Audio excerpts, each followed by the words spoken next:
1. Breach, breach, breach.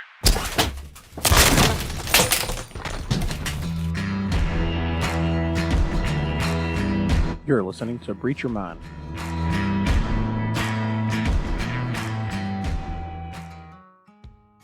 Hey guys, welcome back. So this week, I decided to give you another little anecdote from my life. I'm going to share a little story about me that kind of helped shape me.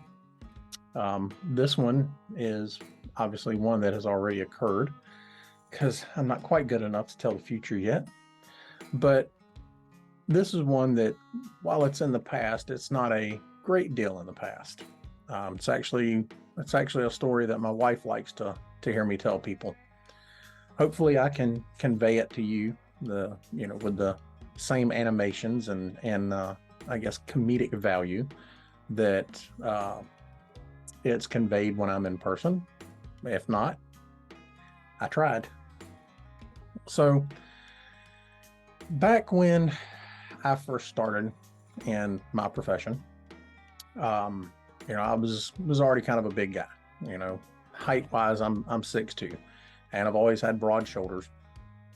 But I went through some things. We've discussed a little bit of it, but I went through some things, and because I got sedentary, I wound up putting on extra weight.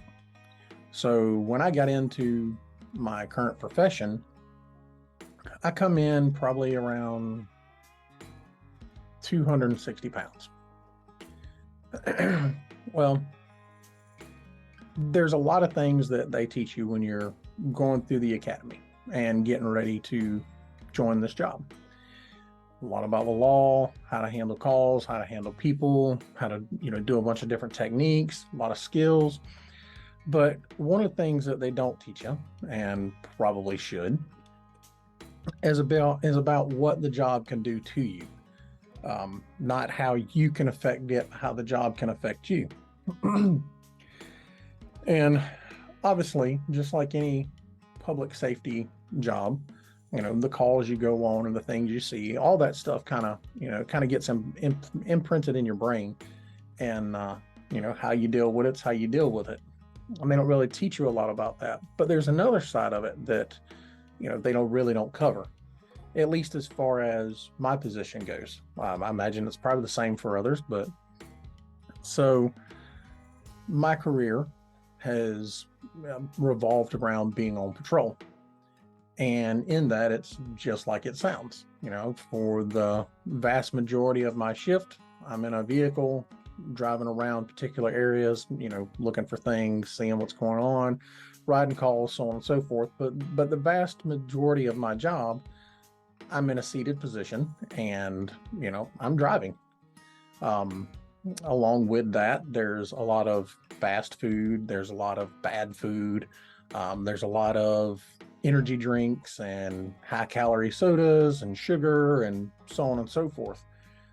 And all of that, along with a very sedentary life, winds up taking a toll on you. And in my particular case, it took a hefty toll on me. By, just sheer genetics, I'm a big guy, 6'2", broad shoulders. When I got into the career, I was probably tipping the scales around 250, 260, mid 20s, and not, I guess clinically it would be obese. But in my case, I didn't believe I was obese. But I was a heavy guy. So that's how it was when I started this job. And then a few years down the road from starting the job, I packed on a little bit more weight. Spent a lot more time in the car, a lot more time riding. It's nothing to go 3,000-4,000 miles a month, driving around our particular area. And that's what happened to me. I was doing a bunch of driving, and when I was off, I was resting or, whatever. I wasn't doing anything. So I wound up ballooning up to a whopping 313 pounds. I was 6'2" and 313 pounds And it got to a point where the simple act of bending over and trying to tie my boots would be painful. I would have to hold my breath just to tie my boots. On top of that, I was going to the doc, and the doc was telling me, how my blood pressure was through the roof, and it's probably because of my weight.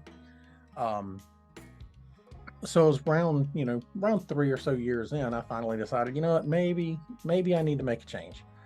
And I was tired of being big. I was tired of being morbidly obese and feeling the effects from it. Hopefully this works. I've never done this before, but I'm going to try to give you guys kind of an image of what I looked like back then. See if this works here.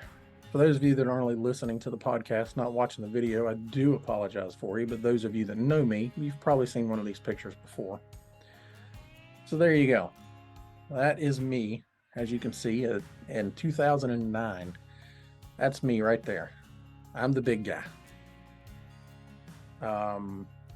Can't tell you exactly how much I weighed at that point, but that was me. That was probably around the time that, I decided it was time to change some things up.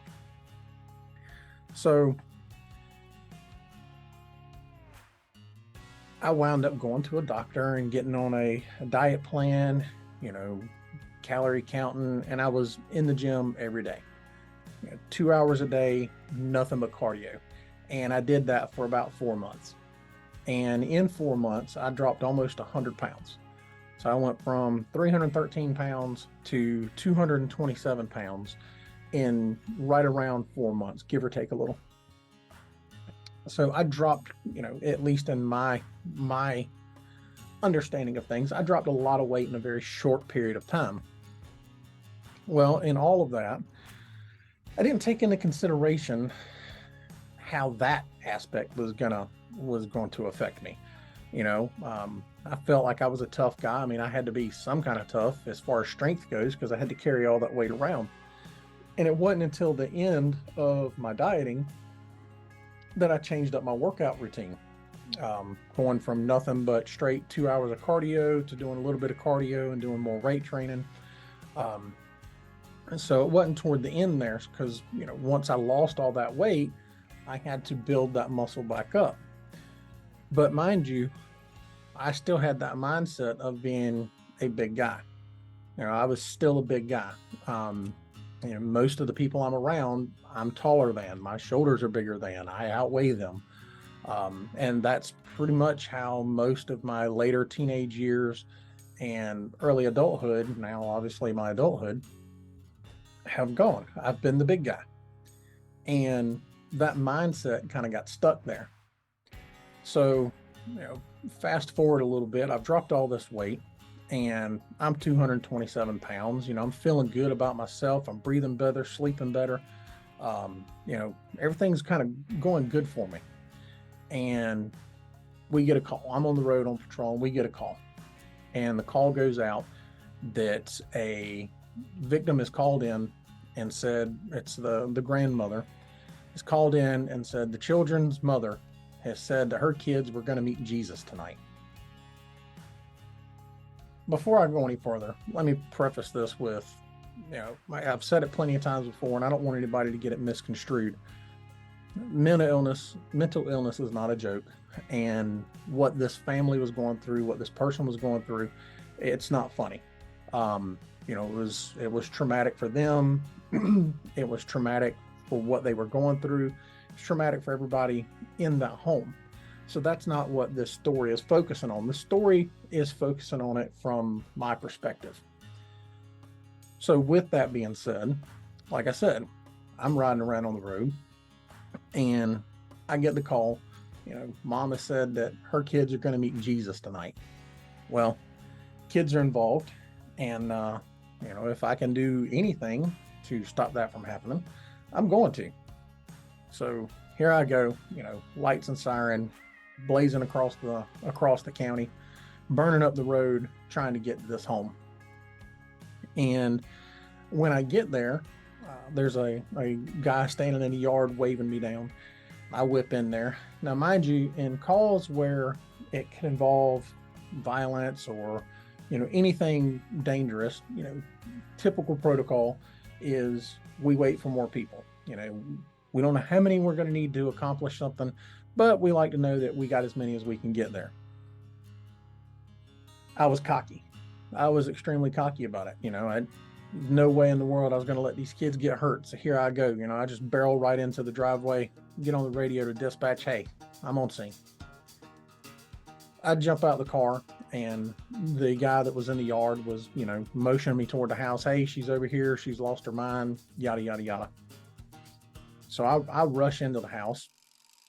And as soon as I get into the house and look at this person, I immediately knew that this one was going to go a different way. It wasn't going to be just as easy as walking in and having a conversation. And I say that because as soon as I walked in the door and looked at the area where this person was, they were standing in a door jamb, or standing in a doorway, and the door was completely gone. Grandma had taken the kids. Whenever the children's mother said what she said, Grandma had taken the kids, went into her bedroom, locked and secured the door, and Mom come over there and busted the door open. Now, when I say she busted the door open, that's putting it lightly. This woman hit the door so hard, she literally took the door jamb and everything.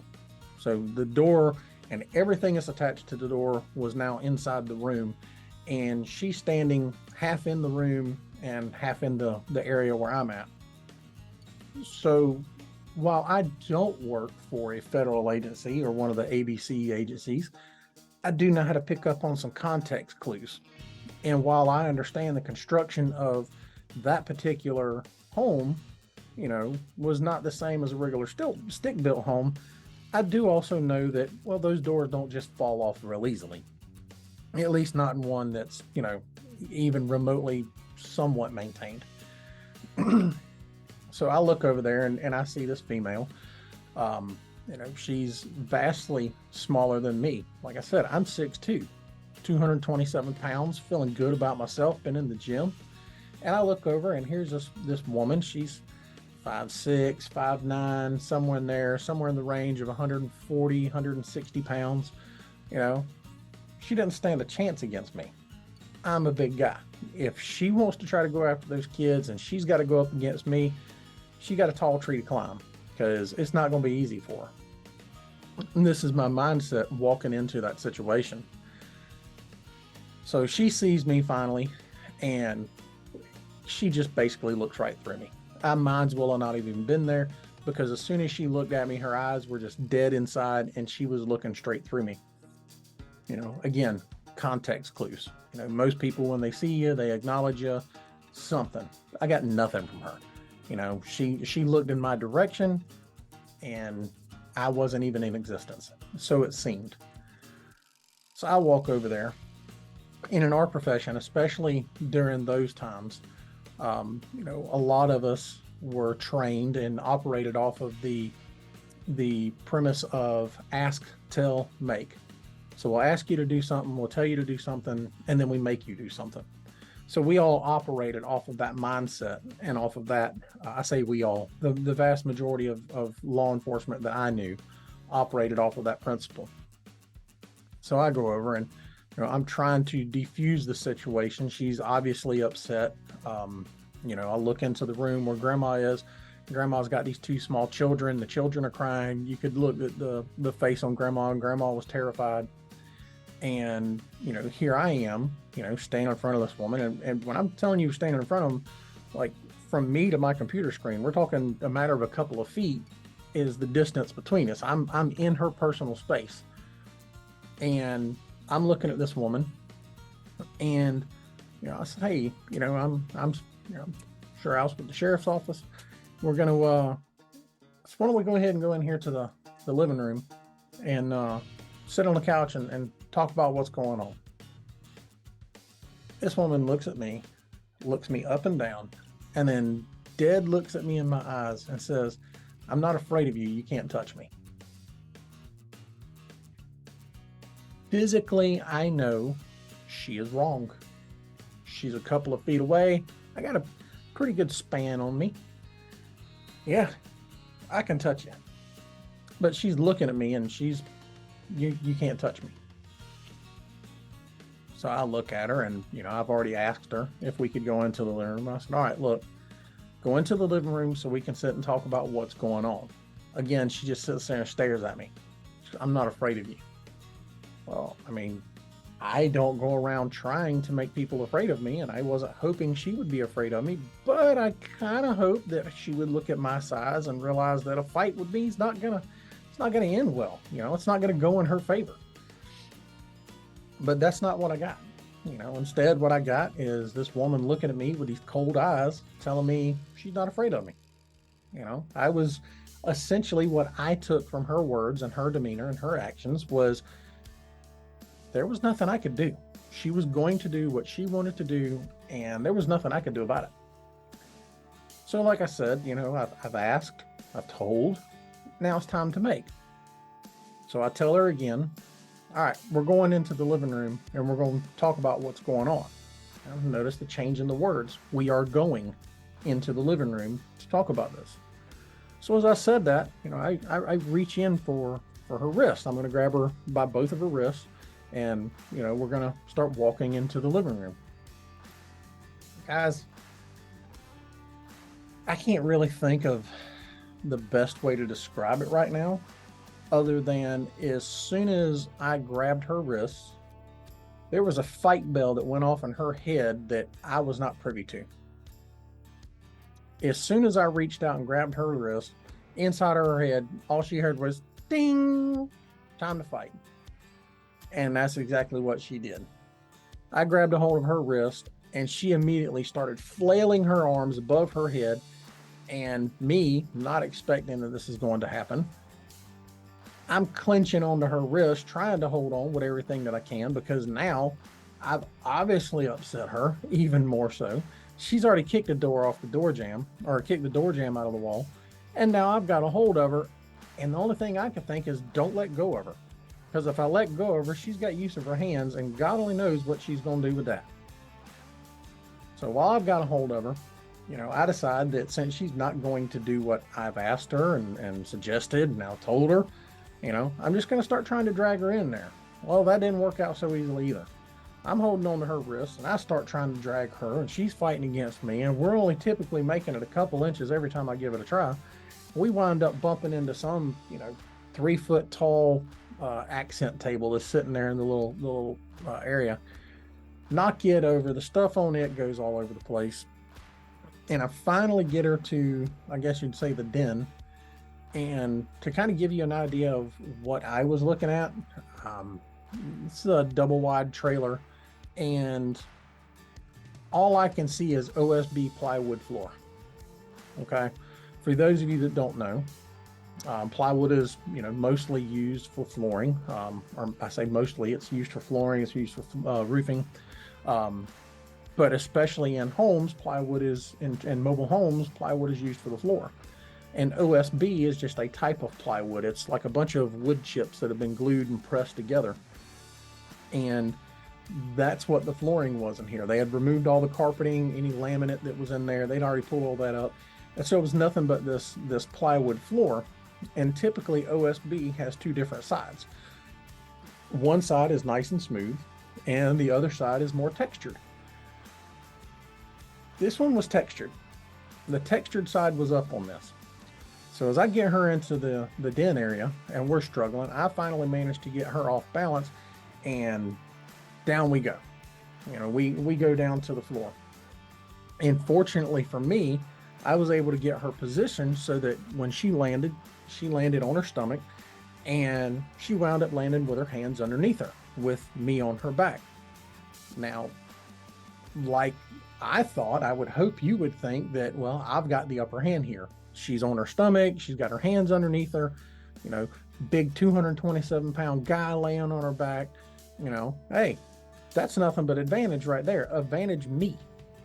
Well, that weren't the case, because as we hit the floor and I sit up and I kind of get up, slide up onto her back to start trying to get her hands behind her, this woman with my 227 pounds on her back does a full push-up from the grounded position with her hands underneath her. Just straight up, she does a full push-up. if you guys aren't physically fit, go ahead and hop down and knock out just one push-up without any weight on your back. Now imagine knocking out a push-up with 227 pounds of dead weight on your back. That would be me. So I'm on this woman's back and I'm pretty high up. I'm, above mid back, and she does this push-up. Of course, I'm on her back for the ride, and complete amazement at this point. One, I wasn't expecting to have, grabbed onto a cat that I was trying to baptize.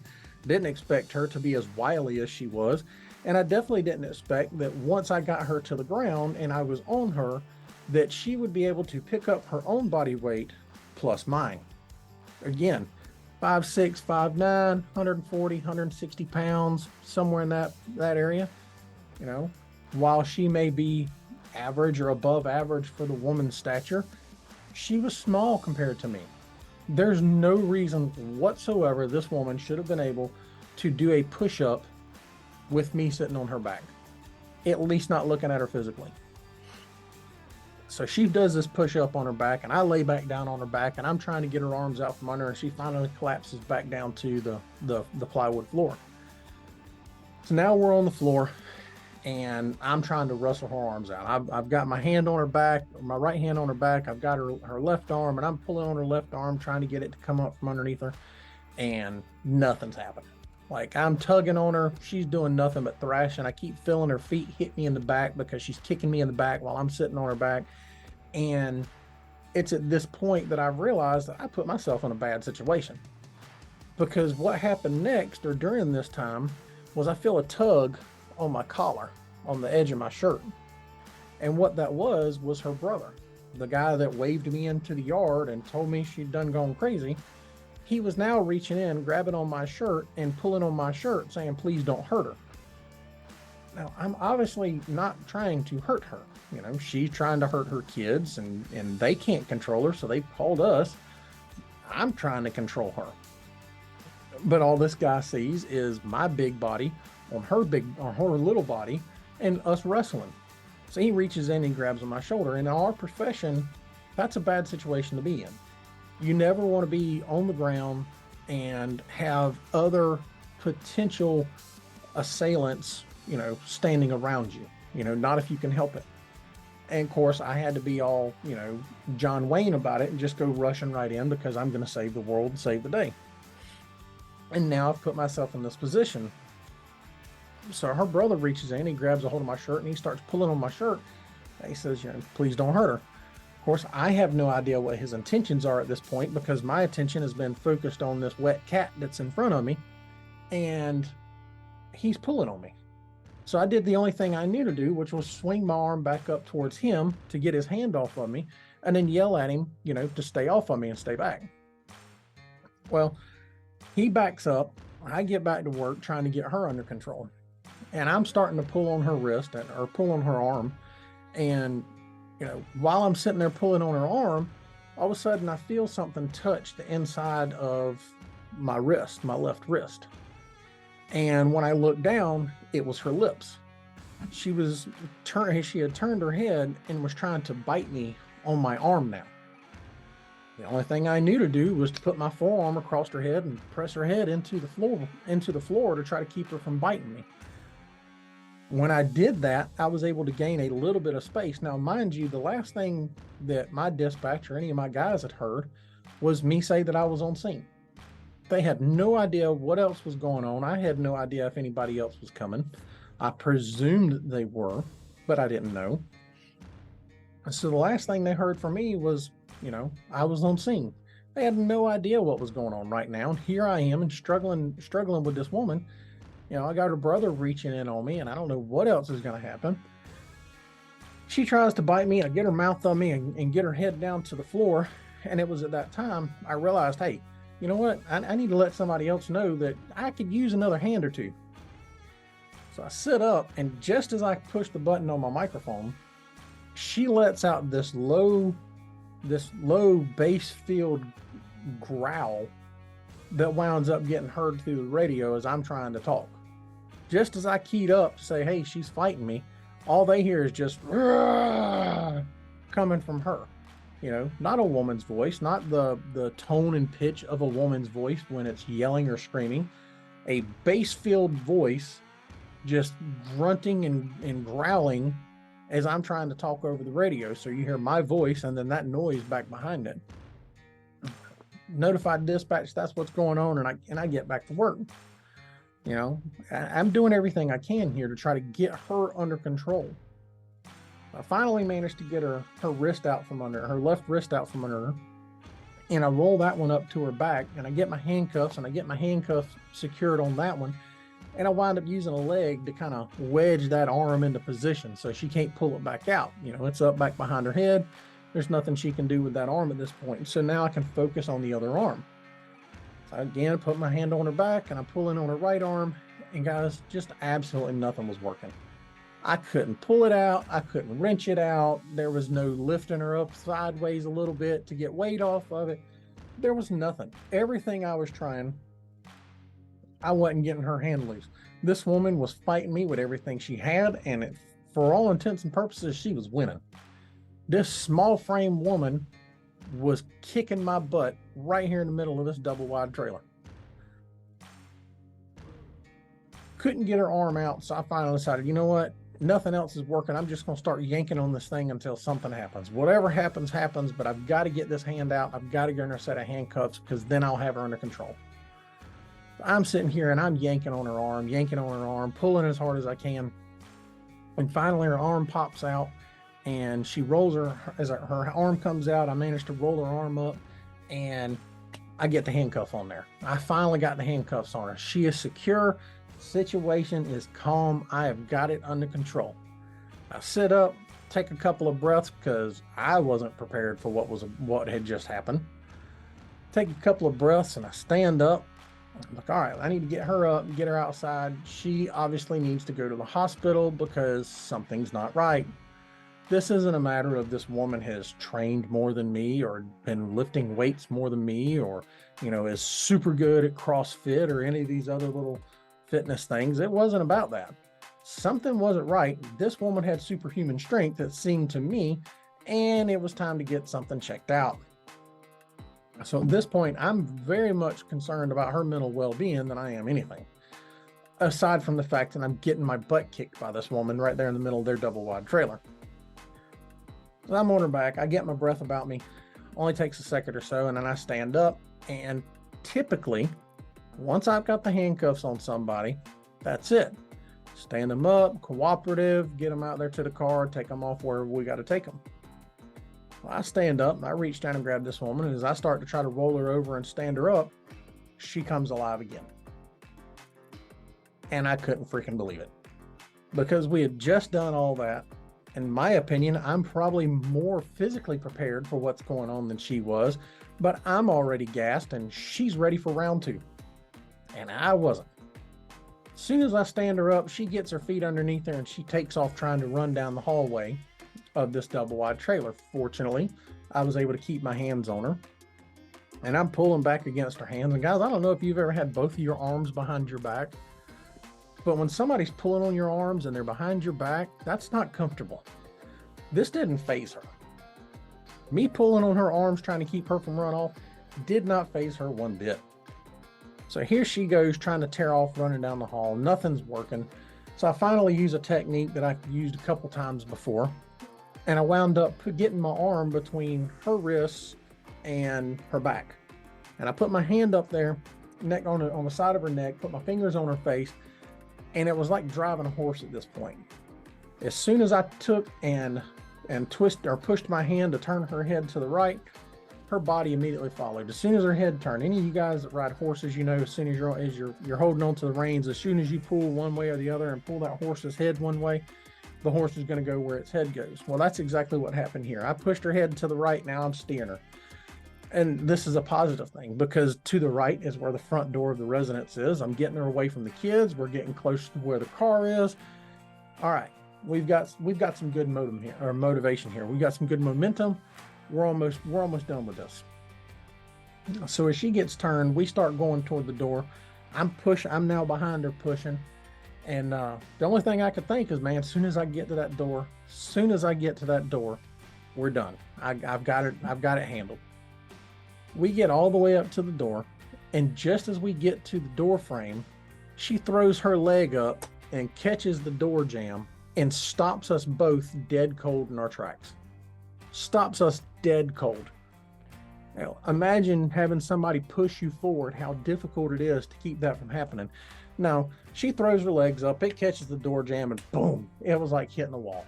I immediately crammed up against her, and I'm like, oh my God, you've got to be kidding me.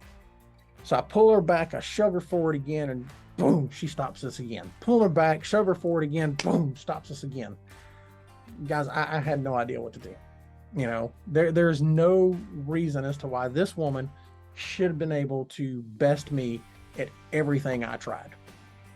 Physically speaking, there's no logical reason as to why she should have been able to best me when it comes to strength. Here I've tried, 2, 3, 4 times now to get her out that door, and she stopped us dead cold every single time. So I do the only thing that I know to do. We need to go out the door backwards. I need to keep her feet, keep her off of her feet so that she can't do that again. So I pull her backwards, and just as I pull her backwards, I kind of spin her around and snatch her back to me. Now I've rocked her back on her hips. She's gone around, spun. I yank her to me. She's now on her on heels. As soon as she's on her heels, I take off for the door. Here I am, head full of steam, making it to the door. We get to the door again, and guys, I'm not shitting you. As soon as we get to the door, that leg comes out, and she hooks the door, and we stop dead in our tracks again. Stop dead in our tracks again. And literally all she did was throw her left leg out, bend it at the knee, and catch the door. I know that, we all have the propensity to be weak. I know I have the propensity to be weak. But I wasn't weak. I worked out. I was a tough guy. This woman has now stopped me in every endeavor to try to get her under control and get her secured. She has stopped me every single step of the way. And now here I am, battling her yet again, trying to get her out this door. So I push her back in the door, I pull her again, and she hooks the door again. Guys, this whole time I'm just like, are you freaking kidding me? All I want to do is get her secured. I am so tired of this. This is ridiculous. I'm out of breath. I feel like I have tried to run 3 miles wearing all my gear. I am just smoked at this point. So I push her back in, and I give her just the hardest run I possibly can to go toward this door. I cross through the door, and just as she gets to the door, I can only assume her timing was off, because there's no reason that, we'd already been stopped like 6 times at this point. There's no reason we would have gone through had she had her timing right. But she threw that leg out, the door jamb catches it, and her leg flies back right in front of her, and we keep on going. And I can't tell you how excited I was. I can't tell you how excited I was that now I've got nothing but momentum. There's absolutely no way she's stopping me at this point. I've just broken her last defense on keeping me from getting her outside. So I bust through that door. We get onto the porch. I'm headed for the screen door. And just as I was coming to the screen door on this covered porch, a set of headlights pull up. It's my sergeant. He's heard everything that's going on the radio.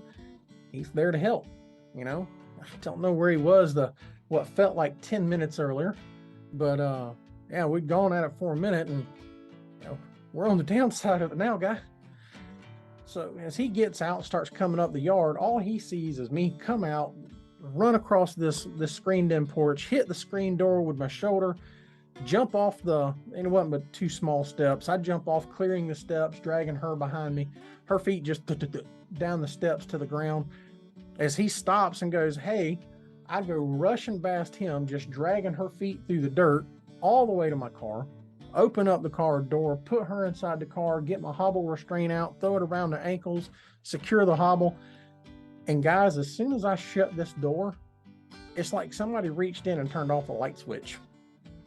When I put her in this car, she's, thrashing and growling and screaming at me. And as soon as I shut that door, it's like somebody turned the light switch off, because she goes from screaming and hollering to just stone cold. No movement, no sounds, nothing. Sitting straight up, hands behind her back, feet directly in front of her, not saying a word. Head looking straight ahead, just not uttering one word. I got that door shut, and I'm sitting over there, my hands on my knees. Sarge comes up and he's like, what's going on? Sarge, she was trying to get to her kids, saying she was going to meet Jesus. She wouldn't listen. I've just been fighting her this whole time. I finally got her out the door just as you got here.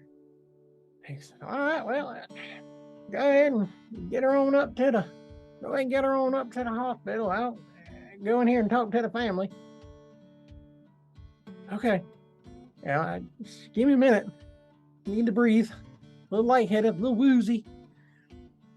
So I finally get my stuff about me, and I get in the seat, drive her up to the hospital. And guys, she doesn't utter the first word the whole way there. Every time I check the mirror, she's just sitting there staring straight ahead, which, if you've never seen that, it's a little creepy. You know, I just got done fighting this demon inside the house, and now she's in the back seat just staring straight ahead, not saying anything. That's a little creepy. So we get up there, and as was protocol, we take them to the ER, go inside, inform them there for a mental health evaluation, and get in there, get her seated. And one of the nurses that was working at the time, she's one of my favorite nurses that I've had. She had a English accent, really no filter on her. You know, she didn't tell you what you wanted to hear. She said the things that most of us think but don't say, and she did it in a professional setting. So that was kind of awesome. So as soon as she walks through the door, I'm like, oh, thank God Mel's here. I'm good to go. So I'm sitting there. Now, mind you, we've been wrestling on this OSB plywood floor. My boots are a wreck. My knees are on fire from where this polyester is sat here and just ground against my skin between the plywood floor. You know, my knees are on fire. I can tell that there's some skin missing from them. My pants look like a complete wreck because the polyester heated up and started to get shiny from where it was melting. And duty belts twisted sideways. I mean, it was a full-on struggle match with her. And I'm bearing, you know, the evidence of it. So we're sitting there, and you know, the nurse walks in and she goes, okay, what are we here for? I look at the nurse, and then I look over at her, and then I look at the nurse, and I look back over at her. And then the woman looks at the nurse and she goes, I don't know, ask him. I'm sorry, what?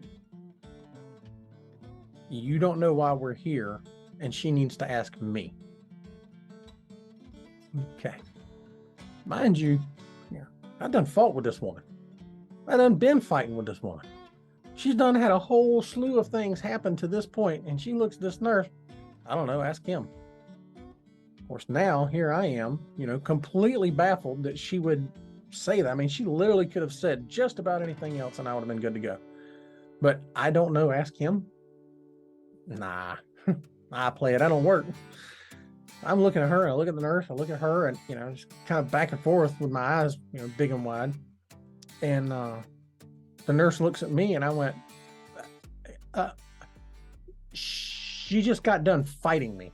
This woman looks at me in my eyes and goes, no, I didn't. I'm sorry, what? No, she didn't. I've got shiny polyester pants on my knee. I'm missing probably a nice little quarter-size patch of skin on both knees. My duty belt's sideways. My boots look like I drug them down to concrete. And no, you didn't. I guess I just showed up to work like that. I showed up with scuffed up boots, burnt up knees, messed up pants, and a twisted duty belt. Nah, no, I don't think so. Nah. I'm again in amazement. My eyes are wide open. I look at the nurse. I went, okay, yes, we did. She just got done fighting me. We got called to the house because she said her kids are going to meet Jesus. No, I didn't. Ugh. Nurse looks at me. She sees things aren't going well for me. I'm pretty much over there about to, you know, pop a vessel in my brain. She goes, I think we've got it all. You can go ahead and go. We'll get the team to come in and take a look at her. I'm like, okay, well, best of luck to you, ma'am. I walk out and I leave and I go on about my day. A few hours later, Sarge calls me. Hey, Ava, got her completed over there at the hospital. They're going to put her in a facility. I want you to go ahead and pick her up and run her on up there. I know that I should have been okay with it, but I kind of had a problem with that because I didn't know when Crazy was going to flip the batshit switch again, and I didn't want to be party to it anymore. I'd had my fun for the night. I was done with it. But Sarge is the one asking, so yes, sir, on the way. I got it. Get in the car, I ride over there, and I wind up getting her and transport her to the facility just fine. Everything worked out fine, but still, I was real happy about that because I got lucky. I got lucky at the house. I got lucky on the ride there. I got lucky, on the ride to the facility, because I bore witness at this point to what she's capable of, and I did not walk into that situation prepared that time, and I wasn't letting her get the best of me again. So, yeah, that was a real quick life lesson in not being too confident in yourself or overconfident in yourself, and definitely not to underestimate the ability of your opponent.